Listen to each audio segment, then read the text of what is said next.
Hey there everybody, Lenny Rudow here for BoatUS Magazine, and today we're going to take a look at how to back a boat trailer into your driveway. Now don't worry, I know this gets a lot of people stressed out, but trust me folks, once you see the basic procedure, this will be a piece of cake. Step one is making sure you pull well forward of the driveway. Give yourself plenty of room to work with. Then begin cutting the wheel to get the trailer pointed the right way. But before it's pointed exactly where I want, I'll begin straightening the wheel out. Remember that you want to turn the wheel in the opposite direction of where you want the trailer to actually go.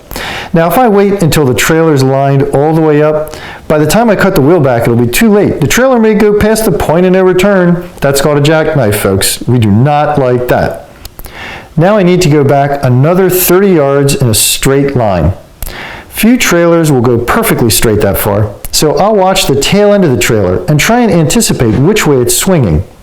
I'm going back and forth between looking out the back and each side view mirror. Then I'll make constant slight adjustments. In this case, less is more because it's really easy to overcompensate. With some rigs, you may even be able to use your backup camera to help you. With others, it'll be blocked, or at times it just won't help much. Each tow vehicle and each trailer is a little different. Here's your worst case scenario, a small trailer with no boat on it. I can't even see this thing out of my rearview mirror.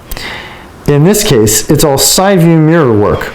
As soon as I see it swing out from behind the truck, I'll immediately begin to compensate because these little trailers swing really, really fast. See folks, like I said, piece of cake. Now, sure, it'll take a little bit of time and experience before you feel really comfortable doing it, but as long as you remember those key items we talked about and keep things slow and calm, believe me, you'll be just fine.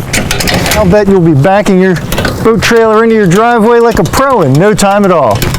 Now don't forget, if you enjoyed this video, and I hope you did, don't forget to click on the subscribe button below and you won't miss any future BoatUS videos.